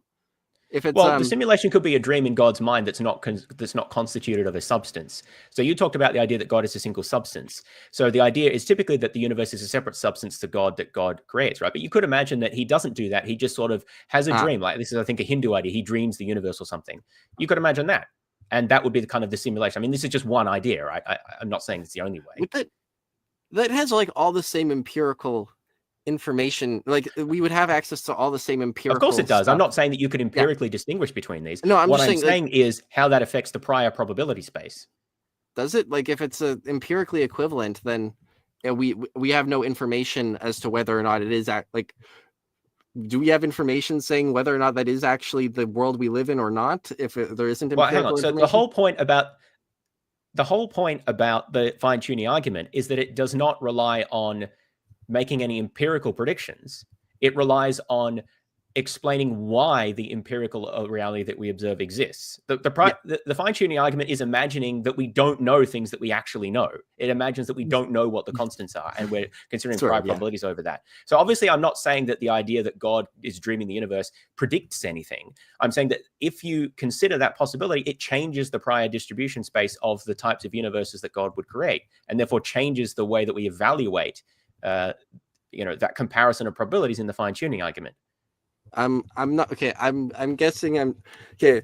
I'm not sure how, because like, let's say that we got for every type 1 life form that God could create, God could also create the type 1 life form in a dream, and for every God or type 2 life form God could create, he could also create it in a dream.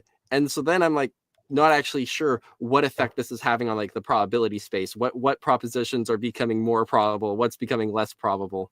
I mean, well, the probability that God has created a fine-tuned physical universe is the prior probability, at least, is lower. Okay, because in one case there is a separate substance, and the other there isn't. Empirically, they're not distinguishable from someone within it. I agree, but metaphysically, ontologically, they are different. Okay, so I think that the fine-tuning argument, we're just updating on the constants. I don't think we're actually updating on like metaphysics about what physical stuff are, or like what sort of substance our universe is composed of. We're just updating on everyday stuff like the cosmological constant and all that sort of stuff, or whatever. If I keep worrying. Well, that's interesting, because then there's an easy way out for the naturalist who just says the universe is a simulation. I kind of I mean, I would be solely opposed if that's where like the argument gets you to land. Like, you think that there is some agent who created our universe. That's there are people like Nick Bostrom's argued this, right? And completely independently, I think, of the fine-tuning argument, as far as I know. Yeah, well, I don't know. This is like an honest question to you. Do you think that that's like a pretty good win for the theists if they're thinking I don't see how that's a win for the theists at all? But by the way, I'm not saying that I don't think the universe is a simulation, right? But let's put that aside. What do you mean by the simulation? Okay, so the idea would be so theism, as I typically understand it, says that there is a perfectly good being who created the universe, which we live in.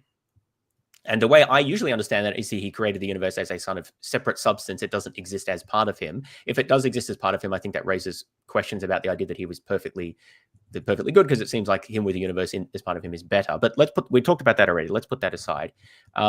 Now, the idea of a simulated universe, that is completely different. Okay, so there is some other, at least potentially, there is some other layer to reality that has its own physical laws and its own physical substrate with other beings in it who made computers of some form in which they simulated a universe. That is completely different to theism. It says nothing about the nature of the being who simulated it. It doesn't say that they're perfectly good. It doesn't say that they're non-physical.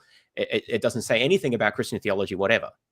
I thought the simulation hypothesis was a much thinner concept, just that there were agents who simulated our universe. Yeah, I'm not saying, but I'm saying it doesn't say anything about the nature of those agents. You're right. And so I gave one version of that simulation hypothesis, which should, I think, in no way be more amenable to theists, right? It's entirely naturalistic.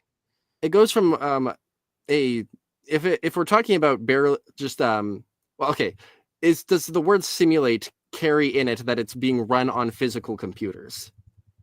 Well, that's how I understand simulation, but I don't want to define it that way, because I think that God imagining a universe would be a different form of simulation. Okay, that's why. Okay, that's a disconnect, because I thought. But remember, I'm a physicalist, right? So I don't think that anything else is possible anyway. So, but it depends what level of possibility you're talking about. Yeah. Okay. I thought by the simulation hypothesis, what we were talking about is the idea that just there is an agent who barely is simulating our universe, and we're not saying like anything about how he's simulating it. Well, but I think the bare simulation hypothesis does say that. It doesn't say anything about how. But what I'm saying is merely, let's say the fine-tuning argument forces naturalists to become simulation theorists. I just don't see that as a win for the theists, because they can just say, oh, okay, well, so we're being simulated on some computer that exists in some other physical universe. That's just not, that doesn't push you closer to theism, at least to me. Okay, you could say that it's some other universe, but you go from an idea of indifference to there is an agent who created this universe for they had a reason behind it. So there is like some sense in which that well, it doesn't. Yes, yeah. Okay, it goes. I can kind of see that, but it doesn't seem to me to be a particularly big win. But look, if you want to take that as a win, I don't know. I'm not that fussed. There's also the idea like, are we worried that the I guess you could say like they're made of the simulators are made of like neutrino clouds, or like just like some sort of they would exist in a universe with completely different laws. So I would say that there's nothing we could say about them. Okay. So, but you might say there are further reasons to argue that they would have to be fine-tuned, but there's design behind the. I mean, I think there is like something there. You're saying that there's design behind the fine-tuned constants. It's just not God. Yeah, but bear in mind that we don't necessarily know the reasons for which a simulator simulated the universe, right? So for all we know, they could have devised a program that randomly generated universes with different constants, right? And so in a sense, there is design behind it. They obviously set that up, but it doesn't mean that they have any particular intention for our universe or reason for our universe specifically to exist. Okay. It may just be part of a very big simulation. But our universe in particular is purely a fluke of the numbers that came up on the computer and has no particular purpose at all. So that's possible, right? And so I don't know that that's very teleological. I guess it is a little bit, because there's still some purpose behind the whole thing, but yeah. And my end or my point at the end of it would be just that at the end of the day, I do think the naturalist can posit something like a multiverse or a simulator which to account for the data, but it is going to be something that, you're baking into your theory. So it's going to be, lowering the probability of it, right? Because you're just adding a conjunct to your naturalism. Yeah, well, there's more to specify there than single universe naturalism. Yeah. Let me just say that. But coming back to the point about, we got a bit distracted with the simulation hypothesis. I mean, I do think that is one potential avenue for the naturalists, depending on the other commitments that they have. But it still seems to me that it is relevant to consider, even if you don't think that it is, even if you don't think it's relevant to consider, well, actually, we've got to think about this. So, yeah, okay. So your argument was that it's not relevant to consider empirically equivalent universes. So God dreaming a universe would be the same as him making that universe, according to your point of view, because we don't have any data. Yeah, we don't have any data that distinguishes between the two scenarios. And so if we don't have any evidence that distinguishes between two propositions, I don't know why you would have a higher credence in one than the besides like simplicity. Well, I don't think that's a good argument, but because that contradicts what you said before. But I think that what you said earlier was better, which is that we're not talking about the ontological substrate. We're just talking about the regularities within the reality itself. And that would then mute the distinction between those. But even if we rule that out, there are still many different types of simulated realities, let's say, that would be just different from what we observe empirically. Because they have different rules, like, for example, different amounts of telepathy possible, as an example that I gave before, or composite beings, right? Or beings that can occupy the same physical space because beings can move through each other, or the extent to which our actions can morally affect other people. This actually seems to be a very relevant one, because in our reality, there are constraints as to how much we can affect other people. We can't arbitrarily just cause pain in people distant from us, just by willing it, right? That's just not something we can do. And there's restrictions about how much we can harm other people. Usually we have to convince other people to do what we tell them in order to harm large numbers of people, like political rulers do, right? You can imagine universes where these rules are just completely different, where it's much harder to influence other people, much easier, where our ability to harm people is greater or lesser. And these would be empirically distinguishable. And again, you would have to say that, well, what reason does God have for preferring one of them over the other? Yeah. To make a distinction a priori. So with those worlds, I mean, I think that those worlds would be also possible under naturalism. They just have these huge chasms of like you could create like a Star Trek universe where like the laws of electromagnetism are such that you could have an organ that affects people's thoughts in this way or something. It just, the thing is, Yes, some of them would be, those worlds but would also have a naturalistic correlates which are surrounded by non-fine-tuned worlds. yeah, so some of those universes would be possible under naturalism. But remember that the fine-tuning proponent is saying that universes in which embodied life are possible are very rare. And it would seem to me to be extremely implausible that all of the different possibilities that you can conceive of with morally salient differences about the interactions of mental agents, that all of those would be instantiable in some universe with our physical laws, but just with different constants. That seems very unlikely. Yeah, these would probably take different laws. Yeah, so then it is going to be relevant to the it is going to be relevant to our question here, because I'm talking about the relevant denominators, right? So the idea is that, it's really the ratio of the probabilities. But the point is that my argument is that the vast array of possibilities open to God here about what type of non-physical universe that with minds in it that he creates massively enlarges the denominator of the theist side of the equation, whereas it doesn't substantively affect, or really affect at all, I think, the naturalist side of the equation. Because the probabilities in the naturalist case are specified just by the physical parameters. Well, whereas in the theist case, they're affected by the range of morally differentiable states of affairs that God could create or may have reason to create. I would tend to think that there are more physically differentiable than morally differentiable worlds. Like you just add another regularity to a universe, and now it's physically differentiable. Well, hang on. So we're talking about conditional on our set of laws. That's how the argument's structured, right? So we have a set of about 31 constants. So if I can just think of, I mean, most of those are not actually relevant to fine-tuning anyway. So I don't know what number. I think Luke Barnes says something like 6 to 8 or something of these parameters are relevant to fine-tuning. So if I can find 6 to 8 different parameters that God can independently vary relating to non-physical mental life, then it seems to me that we're in a similar position. Okay, but I actually accept your point that we also have to consider the laws being varied as well. Well, then the fine-tuning argument as normally stipulated just goes out the window, because it's conditional on our exact set of laws. You'd have to make a different argument as to what the relevant, because then the question is, okay, what set of laws would we expect under naturalism? What set of laws would we expect under theism? Well, or would we expect any set of laws, right? Like physical laws. All right. So I just think it falls under the same point that I originally brought up with like the building analogy. Like, sorry, what do you mean? I'm having more and more as it's getting later for me, and I'm having more difficulty following the thread of the conversation. What time is it there? If I told you, it wouldn't seem very late, but my sleep schedule is also very messed up. Oh, that's right. No, I was just wondering, because I don't want to put you in the position of trying to work through these threads when it's particularly late, because I know that it's difficult for me. Maybe I have an advantage because it's around noon here, so I'm okay. Fresh. Yeah. Let's yeah. I want to explore, try get to the bottom of this one. Then maybe if there's I don't know. I don't have YouTube open, so I don't know what the live chat's like. But if there after this, would you like to go to Q&A?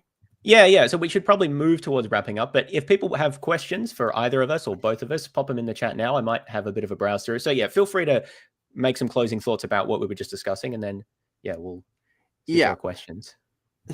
Okay, closing thoughts. A lot of this comes down to the probability that God would create a physical universe at all, and I find this particular issue to be thorny because it's not clear to me what counts as a physical universe, and so just the question itself, I have some difficulty figuring out what are the parameters on this question. What is the set that we're considering here? But I generally think that there are things you could point to in a universe like this that make it stand out as a kind of universe, a kind of life that gives it particular values. And so it's not going to be as small of when we consider all the morally relevant different forms of life, all the morally relevant different ways of creating a universe that are as different from our universe to just disembodied minds. I don't think that's going to be a large set. And even if I'm off by several orders of magnitude, I mean, it's one of the nice things here is like the fine tuning argument deals with very large numbers. So I can allow for some degree of wiggle room here. I could say, well, okay, yes. The sort of goods I point to in the universe, like scientific discoverability and the fact that we could all impact each other in morally meaningful ways in a public forum that we could all cooperate in, and that we can express our creativity with sort of limitations on it. Like, that's cool. Like, analogy, a mosaic made of Lego bricks. It's cool when you can express creativity in a way that has a certain limitation. Okay, I could point to all these things, but these intuitions about these positive aspects of our world, they seem to be like heavily influenced by our upbringing. I want to say that, hey, maybe there's a chance that these intuitions just are flat out right. And even if there's like a 1% chance of that, you weaken the chance of that by 1%, you still get a much better prediction of our sort of world from theism than you do from naturalism. That'll be my closing remarks, I think. All right, fair enough. Thank you. Thanks for that. I'm just been having a bit of a look through chat. So there was a kind of a where to go. There was a funny question here that I wanted to put to you, but I don't know that I can. Oh yeah, here it is. How many angels can dance on the head of a pin? Oh, it's exactly 7. I don't know why people still debate this. Well, there you go. There's your answer.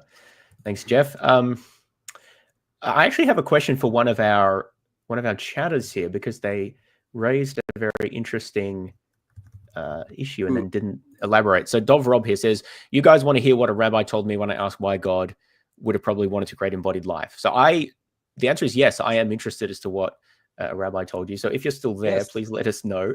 Because let's hear this rabbi. Hopefully it'll be some more fodder for my discussion with Fedor here. Yeah. All right. So Digital Gnosis has a question for you, A Squared, though I think it is a bit of a loaded question. But so question for you, how do you assign a uniform probability density function to the interval 0 to infinity that has a measure such that it integrates to 1? Tim and Lydia McGrew say this can't be done, so the fine-tuning argument fails. Yeah, and that's an interesting point. I could just turn this the other way and say that, like, so on naturalism, you have to take this problem only exists with naturalism, right? Because the naturalists have to assign a uniform probability distribution because they can't pick out any reasons for expecting one set of parameters rather than another. But God, he's not going to be uniformly picking the constants. So that's kind of the cheeky way of saying of dealing with this. Another way of that I've seen people go through this train of logic ends up with, the fine-tuning argument just has an infinite Bayes factor because it's this set of constants out of infinitely many. I think that you could, I don't know, I'm a math nerd. I feel like maybe this will be something I'll take a look at in more depth, but I'm confident that there's an interesting way you could do it. You could probably get around this. Well, Robin Collins argues, I think also Luke Barnes makes the same response, that you don't actually take the distribution from 0 to infinity. Instead, you bound the support of the distribution by the limits of where our current physical theories are applicable. Because when you take energy certain high enough, then the physics becomes sort of you can't make predictions anymore. So that's what they say. Oh, your mileage may vary about how you how plausible you think that is as a response, but that is that issue. Let's see. I don't understand this question here. It may just be a joke.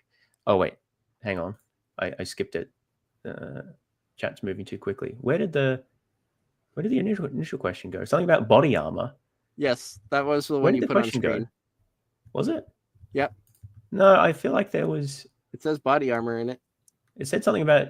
Oh, it doesn't matter. Yeah. There was something earlier about that. All right, here's another question.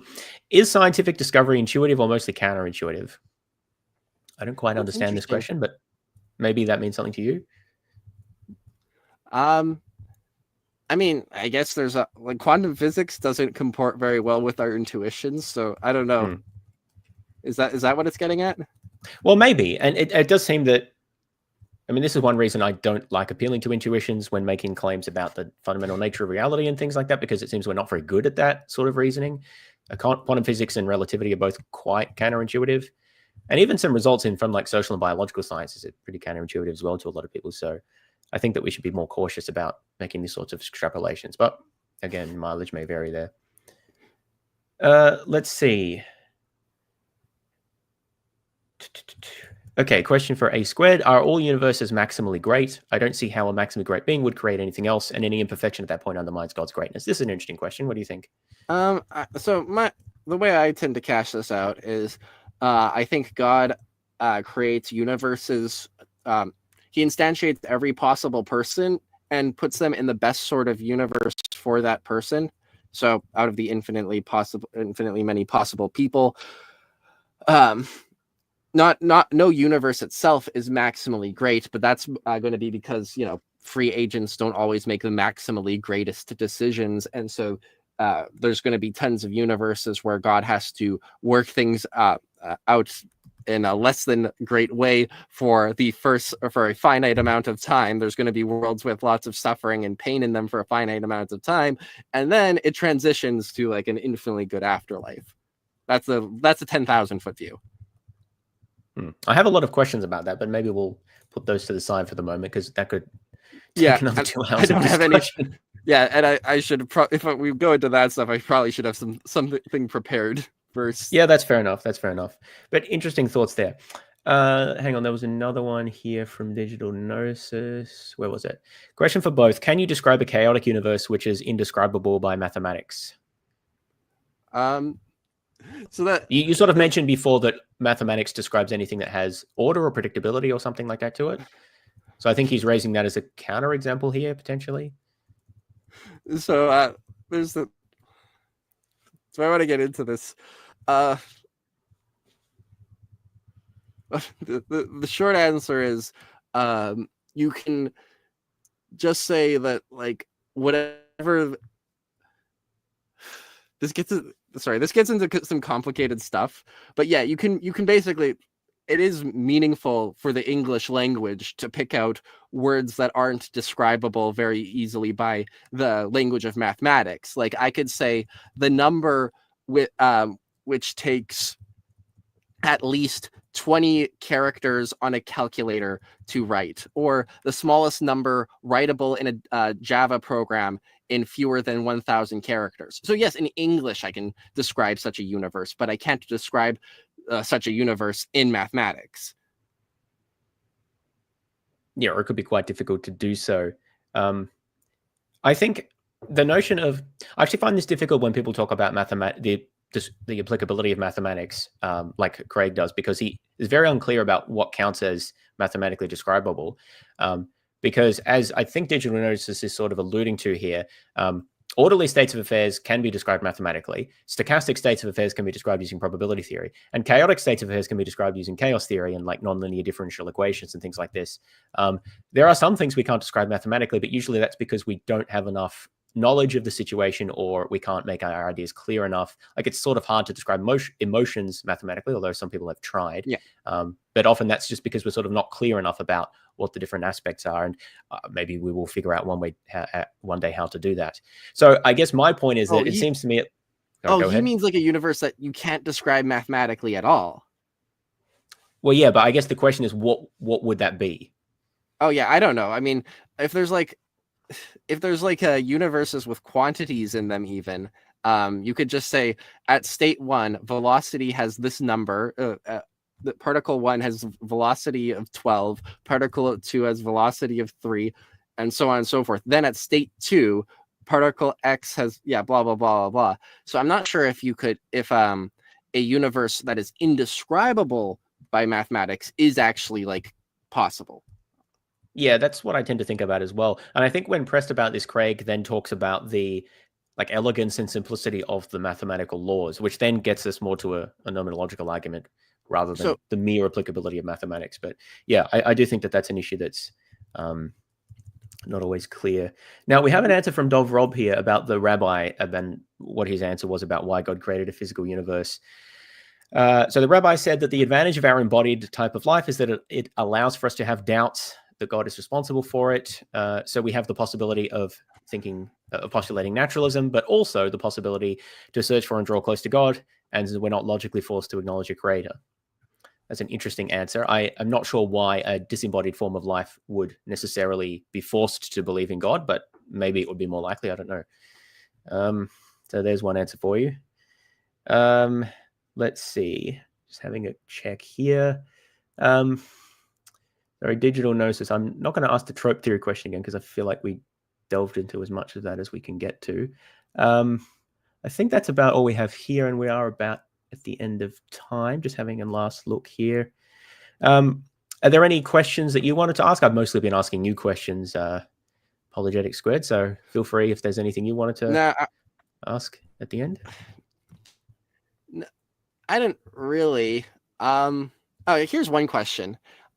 Is there like a imaginable state of affairs you could find yourself in where you're like, theism is theism is true. Like, yeah, this evidence yes, points bank to theism. We didn't talk about that. Yeah.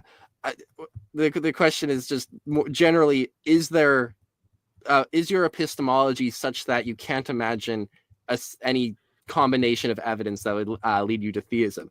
Because if that's the case, I won't feel so bad if the fine-tuning argument doesn't convince you, if your epistemology is such that literally nothing could.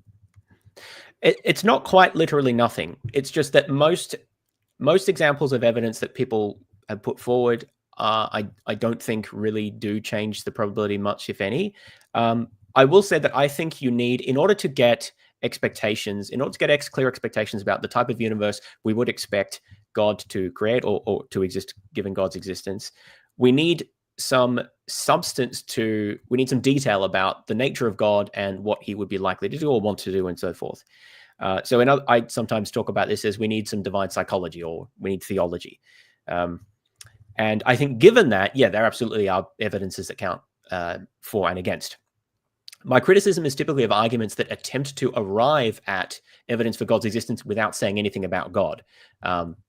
In this case, I think that there's pretty much nothing that can serve as evidence for or against God's existence if you don't say anything about God. Now, your approach here is to define God in terms of maximally good, and then to appeal to intuitions about goodness. And that is something of a theory about God's existence. And so I think there would be evidences that would count for and against such a being's existence. A universe that entirely consisted of conscious agents experiencing misery forever doesn't seem like the type of universe we would expect under theism. So the fact that we don't observe that is at least very weakly evidence in favor of theism, right? Yes, yeah, that's true. So I'm not going to take the position that there's literally no evidence that counts in favor for and against, but the short answer is that the more content there is in theism, like the more we're told about, or the more we think we can determine about the nature of that God and what they would do, then the easier it is for us to find examples of things that count as evidence or potentially would count as evidence for or against. My main objection is many types of arguments for God's existence try to say very little to nothing about the nature of God. And in those cases, I think that there is almost nothing that would distinguish that can count as evidence for or against. Okay. God just really likes carbon. Well, maybe he does. I mean, how would I know? But anyway, yeah. So this is sort of my meta-critique that a lot of, like, take William Lane Craig, for example. I'm not asking you to defend him or critique him, but just because that's what I'm familiar with. In the way he formulates his arguments, he says very little, certainly initially, about the nature of a God that he's trying to defend. Later on, he'll say things like, "Oh, we can come to know God via a relationship with him," and then I guess more specifics will come in at that point. But when he's giving his like Kalama argument and moral argument and things, he just doesn't say very much positively. And those types of arguments, I think, just don't work, because you do need at least some additional assumptions or premises that you can justify in some way about why it is you'd expect God to do certain things. I think that's essential for an argument to go forward. I agree. Yeah, you do need to say, if you want to do a fine-tuning argument, you do have to justify why God would want to fine-tune. Yeah. And so that's why I say I kind of lean towards this bank theist idea that there isn't much evidence that could distinguish one way or another, because of the way that people typically formulate these arguments. But the more substance one puts onto, or the more one brings to the table in terms of a positive theory about God, then yeah, there is going to be evidence that can be brought to the table.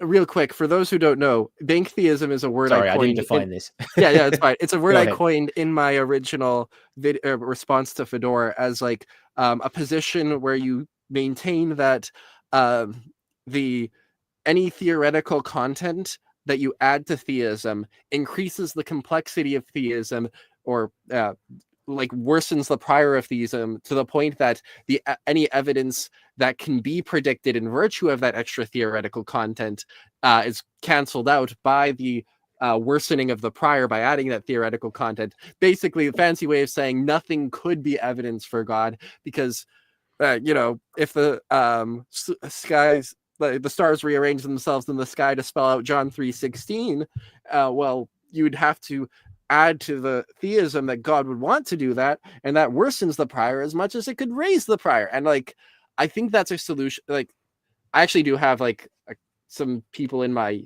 comment section who like explicitly affirm that, and like but I think that's a problematic epistemology if you think that literally nothing could in principle be like evidence for God.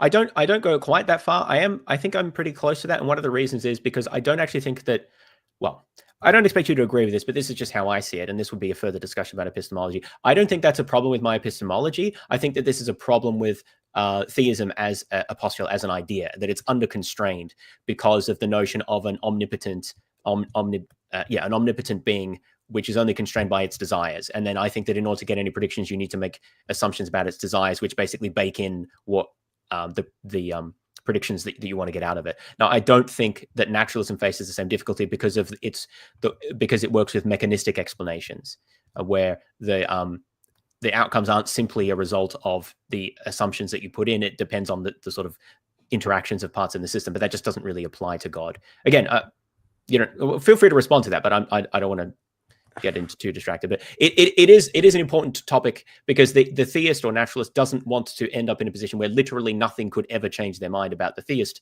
perspective. I agree with that. But I do also think that there are conceptual problems with the way God is defined that make it difficult for these types of arguments to go forward. I already kind of gave my my feel free route. If there's nothing you want to add to that. I just wanted to give you the opportunity. I already kind of gave my route for how to I try to get some divine psychologizing done, and we're at a nice round 2 hours, so I'm thinking maybe we should wrap it up here if there aren't any more questions. What do you think? No worries. I think that's a good place to end it. Quick look if there's anything pressing at the chat. Yeah, I think we'll end it there. So thanks everyone for coming, and thanks Apologetics Squared for being willing to appear on my channel. I do have an open invitation for anyone I critique to come on, and so I was very happy for you when you accepted the invitation. I think these discussions are usually quite interesting and informative, so thanks very much. If there's anything you wanted to plug, feel free to do so now. No, just my channel. If you want to check it out, it's called Apologetics Squared, very creatively. Awesome. Yeah, and I probably will be critiquing some more of your videos going forward. Maybe not fine-tuning, maybe something else. So maybe we can get you back on sometime and we can talk about something different. All right. Cool. Well, thanks again, and thanks everyone for coming, and we'll see you around next time. All right.